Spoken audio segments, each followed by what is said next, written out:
Coming up next on the Passion Struck podcast. Because many times, if our current environment isn't supporting us, and I'm talking about just even you look up any feng shui or ancient Asian rules of how to even set up your environment to evoke new and fresh energy. The same thing goes for, well, if you're not feeling inspired in your current environment, change something up. If you've been going to the same coffee shop for years or taking the same path to work, let's change it up a bit. And that's where we have a blank slate to start over and to reprogram different neurons in our brain when we say yes to new environments, when we say yes to new things.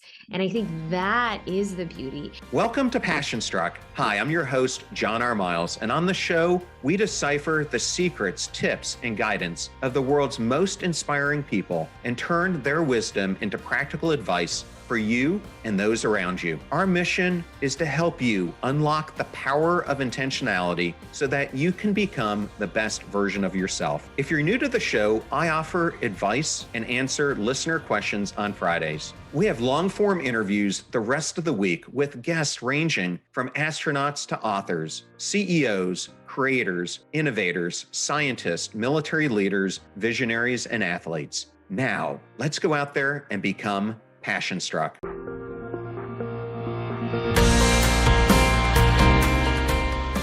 I am so ecstatic today to welcome Neeta Bhushan to the Passion Struck podcast. Welcome, Neeta.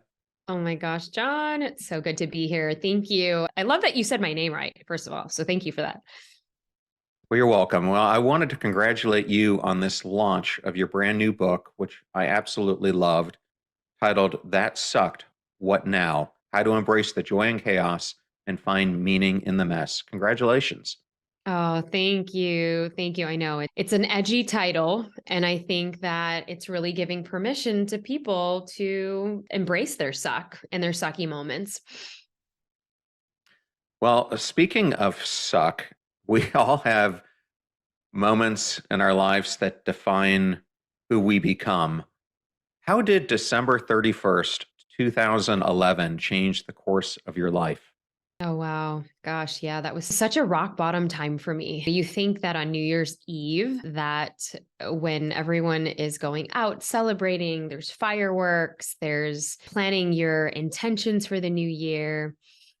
For me, I was sobbing in my master bedroom in this beautiful home that I thought was going to be the ticket to happiness. I thought that life that I had created up until that point with all of the bells and the whistles. I was a cosmetic dentist at the time. I owned my own practice. I made all of the family members around me, the aunts, the uncles, everyone around me proud. I had gotten married. So I fell in love. We got married. And I was at one of my lowest points of my life. And while there was a dichotomy going on, because on the outside, I had all of these amazing things going after me. It was the pinnacle of my life of what I thought was success monetarily and all of these things, the first class travel and all of the bells and whistles around it. But internally, I was not only emotionally distraught, I was also physically numb, and I was mentally not in a good place. Really, that day was the first day I would say, wow, I am in a very toxic relationship and I need to get out.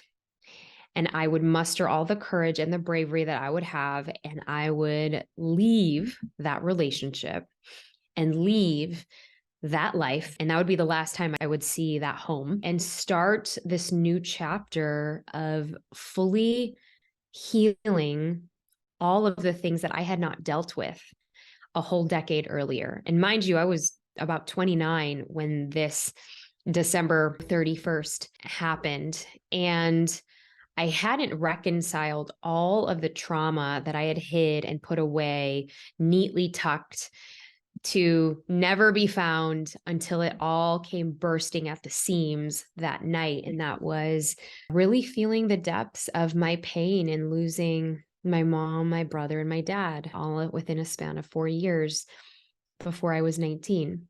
And so that day, December 31st, was just a reckoning and a reclaiming of myself. Yes, I can sympathize with you. I didn't go through the exact same things. I had buried a lot of my past trauma that started from my childhood and went all the way through when I was in the military.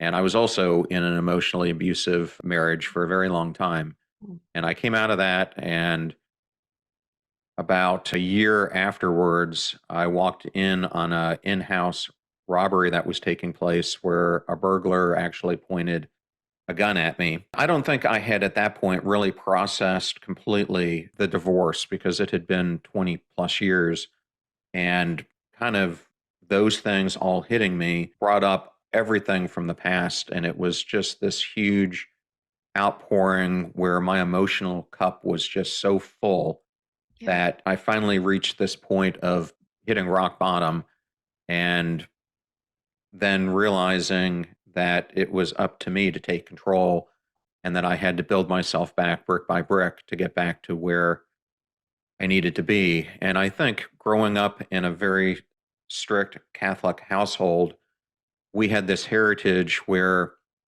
you don't ever get divorced. And so I allowed myself to be in this abusive relationship. And I think your heritage, knowing what I know from traveling to India and knowing a lot of Indian males and females, also played a big role in why it took you a while to have the courage, resilience, and strength to do something about it as well. And I don't know if you wanted to talk about that or share anything about that, Oh, because I'm sure yes. other people feel the same way that we both did. Yeah, and I thank you for sharing that because I think that there comes a time where your shame around the cultural roots, the upbringing definitely plays a role in our decision making. And it's a part two of that Sak Now What in the book I talk about.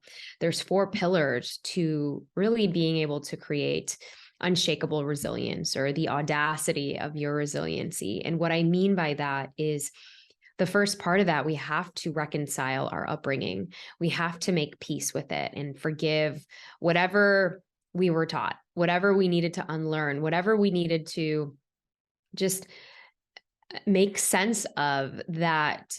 Oh, that's why I was doing that. That's why I stayed in that for so long. That's why I never said anything. And many times, my mom was actually Catholic, she was Filipino. And so everyone in her family, yeah, it was like, oh, nobody, we don't get divorced. Why would you do that? They wouldn't even talk about that because for the sake of the family, it was God forbid that you do that thing because you would be shunned out of society. And that's essentially what it was. So much so that I think for a very long time, some members of my family refused to talk to me. And it was only because in their lives, they were holding on to unhealthy relationships that they didn't know how to get out of. And many times when we're starting to uncover our own truth, when we're starting to uncover our own, what I like to call our own dharma, our own reason for what is making us come alive, and it is the magic that is found in our mess if we are open to the magic that's in our mess. And I think so much of our upbringing is based on some of the traumas that our family members had to go through. I know my dad was born right before the partition in India and Pakistan. I know that my grandfather was traveling quite a bit because he was the ambassador to UNICEF. It was a very top position in New Delhi. And so he was gone half the time. So my dad was around his mom quite a bit. My mom came from a lineage of pageant queens where they were taught perfection was everything, perfection, beauty, and being strict about their what and who they were going to share things with. And there's such a sense of pride. So, guess what? They start passing it down to their children. They start passing it down to the next generation until somebody is brave enough to say, hey, no, that's not going to be my reality. And I think that was the big thing for me to break that and be the one to say, you know what? Fine. I'm speaking and living my truth. this is not something that I am going to tolerate. And I'm going to start to find a new reality because of that. That's the first part of building your bounce factor that I talk about. Yeah. And I think similar to you, I was facing this feeling of imposter syndrome in my own life because Mm. I was trying to do all these things to please everyone Yes. outside of me. And, when you start doing that and you start living your life for awards and recognition and this and that, it just has this spiral effect of taking you farther and farther from your true self. And I know this is something that you experienced too. How did that feeling impact your life? Oh, wow. Yeah, I would say when we're in our spiral of ourselves, I kind of liken it to being in the victim mode. And in the victim mode, where we are constantly judging ourselves, the victim mode of judging ourselves, of how did we get into this and why me? I remember vividly when I was in the throes of just the heartache of and pain of losing my mom, my dad, and my brother. I remember that year I was in college and I was either a sophomore or junior in college, but I begged and I pleaded. My grandmother, my Filipino grandmother, and my Indian aunt, they were kind of the matriarchs. They were the Leos in my family and they were the lions basically. And I begged them. I said I couldn't go away to college and I have to leave. And I was the caretaker of my youngest brother at the time, who was 5 years younger than me. But I knew in a sense that I had to get out of my current environment because my current environment it was so heavy. It was so dark. It felt like I was never going to get out of this cloud of what I was living in day to day, of just this constant grief and overwhelming grief. So they said yes hesitantly.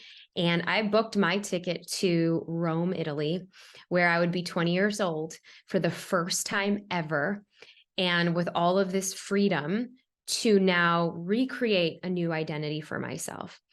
And it was the first time I didn't know a lick of Italian, but I was smelling the wafty air of just Rome. And if you've ever been to Rome in the summer, the sweltering heat, there's no AC.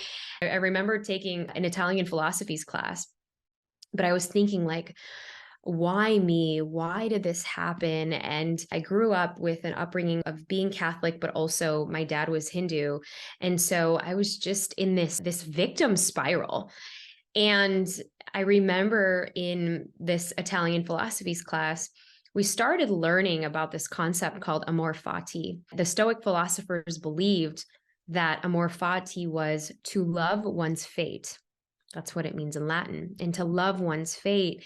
So I learned early on about the Stoics, and honestly, that changed my trajectory in my life of, wow, okay, instead of why me, why not me? Because the Stoics really loved all of their circumstances, the hard, the good, the heavy, the tough, all of the setbacks. They loved every ounce of it because it made them better warriors. And for me to have that mindset at 20 years old, the first time that I'm away from family members and grief, and I could actually see and smell joy and interact with other people. Well, the second part of the bounce factor is that I talk about in the book, in the part 2 of the book, is really getting into, well, changing up your current environment. Now, I'm not trying to say everybody should go to Rome, Italy. While it might seem like a great idea, but I think that to change up your environment, well, it could look like maybe saying yes to a different class, a new experience, a pottery class, an art class, a martial arts class, something that will revigor and reignite the spark in you so that you get out of that victim spiral, so that you get out of saying that why me, and then instead moving into the why not me. Yeah, I think that's some great advice. And you say in the introduction of your book that none of us is a blank slate, and pretending we can wipe ourselves clean only leads to frustration. And I think it's a good question to ask. Why is that based on what you just talked about with trying to get into a new environment because, as you said, our environment can cause so many things and it can lead to us pretending that we are a blank slate. Yeah, because many times if our current environment isn't supporting us, and I'm talking about just even you look up any feng shui or ancient Asian rules of how to even set up your environment to evoke new and fresh energy. The same thing goes for, well, if you're not feeling inspired in your current environment, change something up. If you've been going to the same coffee shop for years or taking the same path to work, let's change it up a bit. And that's where we have a blank slate to start over and to reprogram different neurons in our brain when we say yes to new environments, when we say yes to new things. And I think that is the beauty, and that is the secret sauce, and that is that magic of reinvigorating ourselves to doing something new, to starting something new. And I just still recall that magical time in Italy where it would then change the course of my life, because then for the next, I don't even want to say this because that would reveal how old I am, but for the next 20 years, I would then make it a point that I would visit Europe in the summer. If not every year, every other year. If not every other year, it would be every 2 years or 3 years. But I've been all over Europe at this point, and that's been a magical place of mine. And again, not saying that you have to go there, but maybe think in your life, where else can you reignite a blank slate for yourself so that we can look at something with a fresh pair of eyes, so we can get inspired when we change up our environment. Maybe if it's even changing the way your bed is in your bedroom or the way your desk faces, to just get a new perspective. And I think that's really, John, what we're leaning at. It's just gaining a new perspective in our circumstance, in our setback, in our life. Yes. And I have had a number of astronauts on the program, and one of them's a Naval Academy classmate of mine. And we were talking about this thing that they experience called the overview effect. And it's this feeling that once they're up there in outer space and they're looking down, they're part of something so much bigger. And he always talks to me about when they would fly over a major city like New York, he would think about the people who are down there stuck in traffic and how their perspective is shaped by the emotions that are around them. But when you see how small an event that is in the overall ecosystem and how much bigger an impact that you can make by just shifting your thought patterns, how much that alters the way you think and how you approach life. So I think it goes hand in hand with what you were just saying. Oh, Well, yeah, totally. well, I want to jump to resilience because it's something that you talk about frequently in the book, but it's often a word that is used too much these days, I think, by a lot of self help gurus. But you lay out a new definition for it. You call it audacious resilience. And I wanted to ask, what does it mean to be audaciously resilient? And then how does that differ from audacious self regulation? Yes. So I use the term audacious as an actual literal intentional commitment, because can we have the strong intention to do something new? Because when we think about resiliency, and I'm sure, John, the way you grew up, the way I grew up, I mean, I was told, Neeta, you're strong, you're resilient, you're strong. And when we think of resilience in any terminology, we think mental toughness, we think mental strength.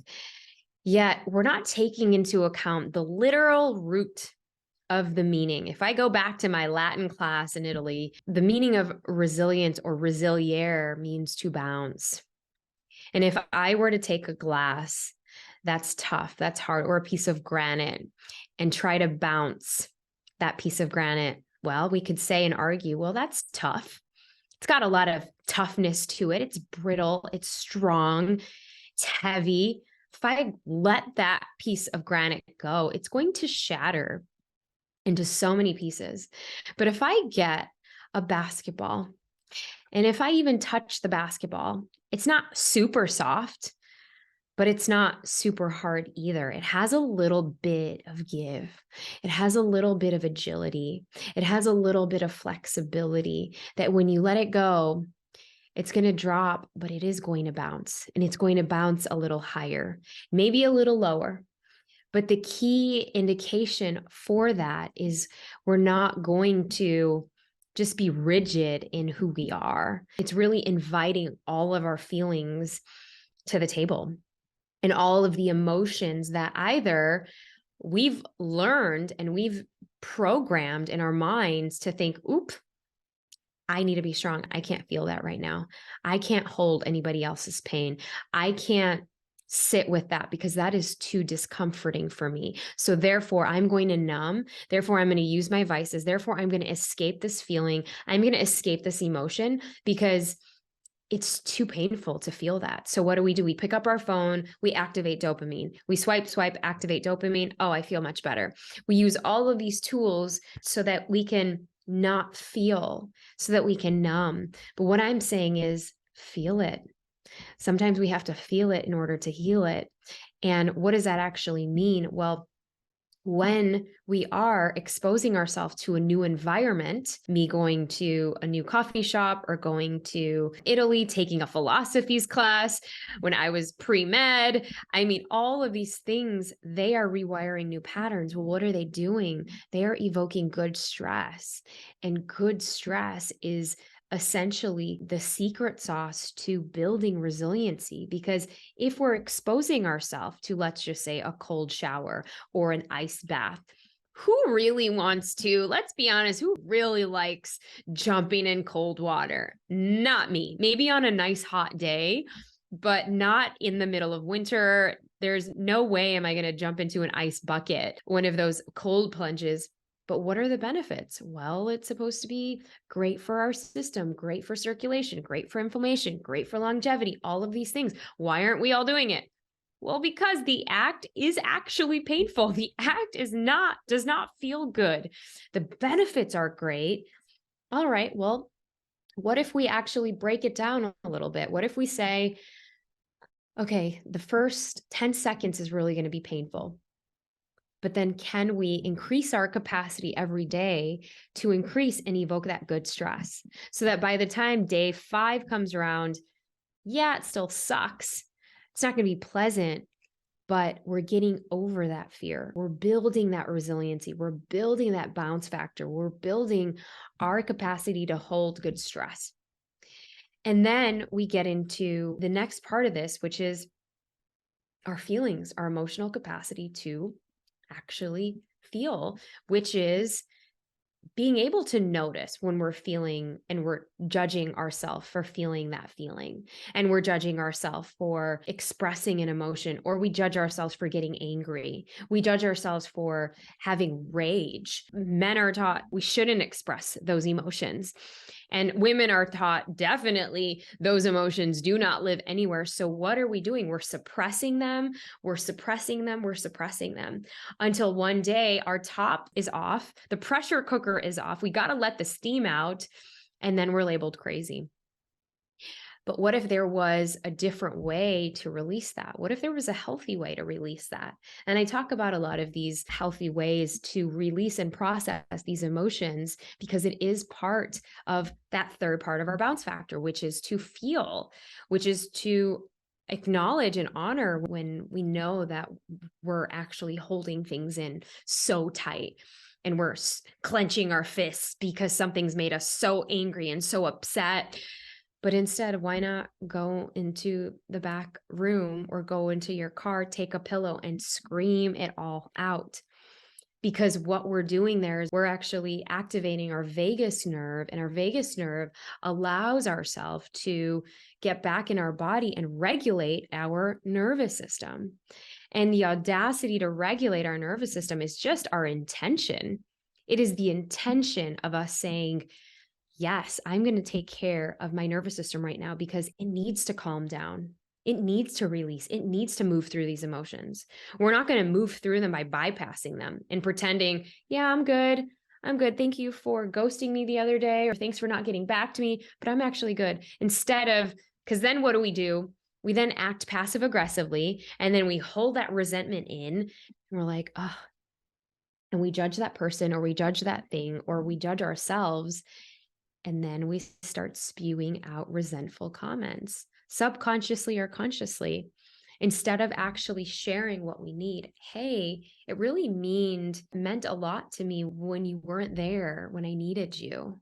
And I really thought that we were deeper in our friendship or deeper in our relationship or deeper as colleagues. And it really made me feel that you weren't there for me. What is going on? To be able to share that vulnerably and honestly, that is part of our emotional capacity to feel. And then finally, our self awareness, our radical self awareness to know, am I actually doing okay today? Do I actually want to go to that game? Or is it because we've had this guy's night for the last 6 months, but I'm not, I think I need to actually stay in today, or I think I need to not do that thing anymore and get somebody else to do it. That is how we build our audacity of resilience, is strengthening our bounce factor. Well, I think that was a wonderful explanation. And this year on my podcast, I've been trying to tackle some of these difficult emotions like you're talking about. I did an episode last week, 241, on the value of pain for growth. And my episode coming up this week, episode 244, is Stop Feeling Stuck. And when you're faced with this situation, it can be hard to feel your feelings and not be overtaken by them, as you were just explaining. And I loved in the book that you bring up this concept of being human 101. And I wanted to build on that because in this feeling of being stuck, you have advice for the skills needed to handle sucky moments. And I was hoping you could share them. Oh, yes. Wow. Yeah. In the first part of the book, we get into the part of the magical moments that sucked. And in being human, we are going to feel the feelings and we're going to express our feelings. And I'm so glad you're doing an episode on feeling those emotions, because I think for so many men, and just thinking back, even my own father, coming from the lineage he came from, the patriarchy, as an Indian man coming from India, they weren't taught to feel their emotions. And there was a lot of this repressed and suppressed anger, but that anger only builds in resentment, where it's normal to feel these emotions, but to then stay addicted to these emotions, I think that's the problem, because we've had no place for them. And to pay attention when we are either staying addicted to a certain emotion because we don't want to climb ourselves out. It feels good. It feels good to live in that resentment because maybe you were hurt at some point and you didn't have the languaging to say, hey, I really care about our relationship, but that thing that you did, that really hurt me. Or creating boundaries. Hey, I can't hang out with you as much as I did before because now my kids, they really need my attention after school. And I would love to spend one-on-one time with you. Can we just set something up once a month where we can actually go on a walk or we can actually go for coffee or whatever? Because I really want to deepen our relationship. And I think in order to be human and understand that there are going to be certain triggers, there are going to be certain circumstances, there are going to be certain people that are even going to activate us in that way or get us upset and angry. But it's our ego that is coming up as well. Our ego is telling us, hey, we need to protect ourselves because we're feeling threatened right now. That's why we get triggered. That's why that same person triggers you, and it can go into something that you haven't experienced for 5 or 10 years. But all of a sudden now you're starting to grapple with that emotion. It's easy for us to bury it. It's easy for us to numb it. It's easy for me to tell my kid to stop crying. It's harder to sit in the discomfort of that pain. Why? I was just teaching in one of my communities, and it's an emotional release training, And one of the students asked, "Hey, Neeta, what do I do if I see somebody that's crying uncontrollably and they won't stop?"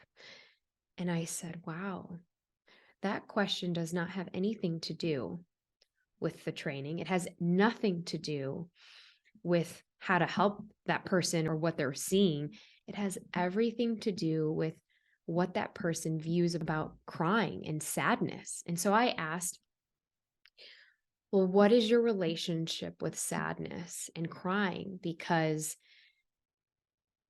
why can't it be okay that person just cries? And it's almost the metaphor that I use. If you've ever been on an airplane before and get seated next to a crying baby. Now, before kids, I was definitely that person that was like, move me to another seat, please. Do not want to be here sitting next to a crying baby.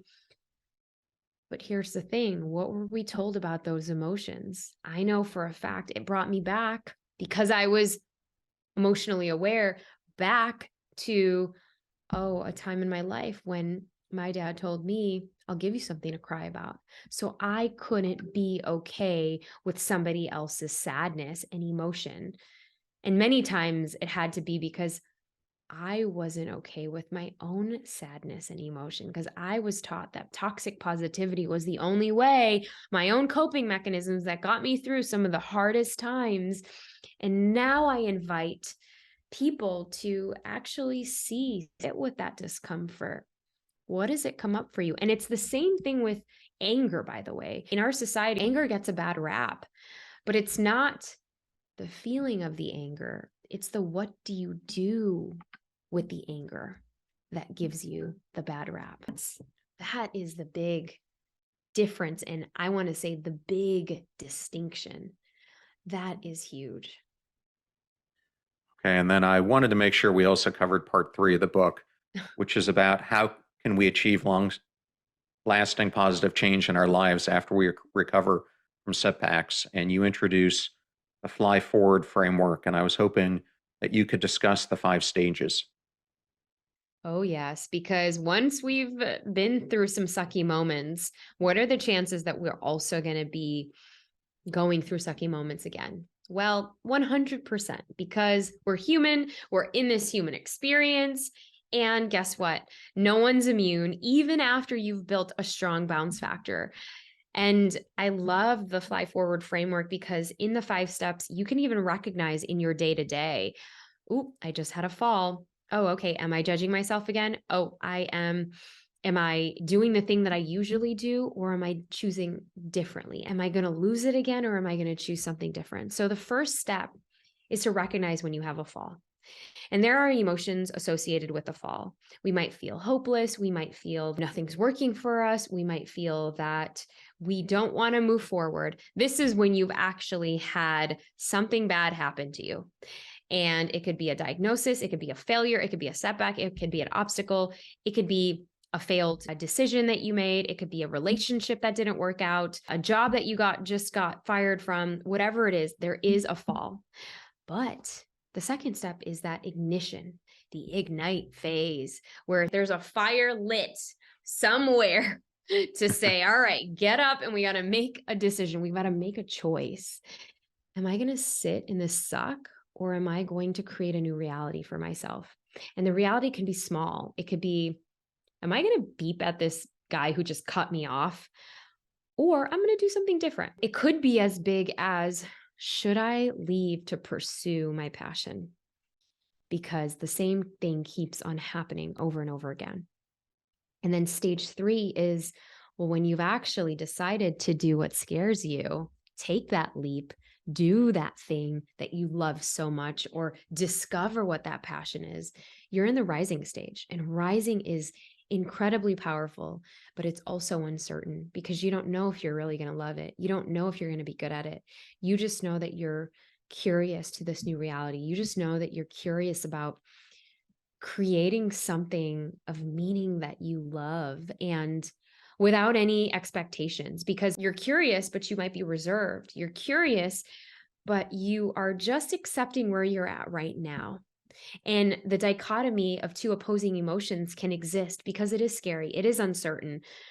but it's also exciting and it's also magical and it's also fun to not take yourself so seriously. And then stage 4 is that magnifying. When you know you are confident now in this new reality, you know that you're doing more and more of your passion. You don't know yet if you want to make it a full-time thing, but you're like, hey, this is now something that I want to teach other people. And you're almost wanting to give back in some way. And stage 5 is the thriving aspect.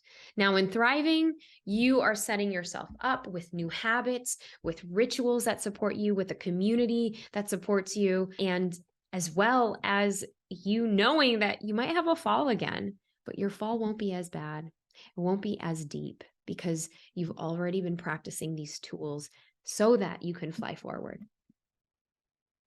Well, thank you for going through that. And I'll ask you one last question, and that is if a listener would like to know more about you, you've got a great podcast as well as the books are everywhere and your personal site. Can you share some of those things? Yeah, absolutely. Well, come to thatsuckednowwhat.com. I have a special offering for your audience and for those listeners who want to deepen your just commitment to yourself in this healing journey wherever you are at. When you buy the book, you actually go to thatsuckednowwhat.com, or you can go to Amazon and grab it as well. But you also unlock the free 44-page digital guidebook that is chock full with basically a whole process. And a lot of the tools that we were talking about today, John, we just go a little bit deeper. We have prompts, we have journal entries, and it is the best tool that anybody can use to accompany the concepts in the book because we go much deeper there. It is color coordinated as well. And it's just beautifully done to support your evolution, as well as a 5-day fly forward healing practice. And on day 1, we start with healing our relationships. And in these are 10-minute audios to create your own visualizations, your affirmations, and basically what you are calling in for, whether it's abundance, whether it's taking brave action, or whether it's just centering back to yourself. So that's all for free when you actually order the book at thatsuckednowwhat.com. Well, Neetha, thank you so much for coming on the podcast. It was such a joy and honor to have you. And congratulations again on your great book. Oh my gosh, John, you are so great. I appreciate you so much. And thank you so much for having me. I thoroughly enjoyed that interview with Dr. Neeta Bhushan, and I hope you did as well. And I wanted to thank Neetha and Hay House for the privilege and honor of having her here on the show. You're about to hear a preview of the Passion Struck podcast interview I did with Rory Vaden, the co-founder of the Brand Builders Group and the world-leading expert on the psychology of leadership and influence. Rory's first book, Take the Stairs, is a New York Times bestseller that has been translated into 11 languages. Rory writes and speaks about how the key to building a rock-solid reputation and to success in anything is to do the right thing even when you don't feel like doing it. It is understanding what personal branding is and what it is not. Personal branding is about the problem you solve in the service of other people. It's about service. It's not self-centered, it's others-centered, right? It's not self-actualization. What, Maslow's hierarchy of needs talks about self-actualization. I think Maslow missed it. I think Maslow was one rung short. It's good to become all that you're meant to be, but there's a level beyond that, which is becoming everything you can be in the service of others. That is a level of power and a depth of fire and passion that is non-extinguishable. The fee for this show is that you share it with family or friends when you find something insightful or meaningful. If you know someone who's dealing with trauma or overcoming obstacles, definitely share today's episode with them. In the meantime, do your best to apply what you hear on the show so that you can live what you listen. And until next time, live life passion struck.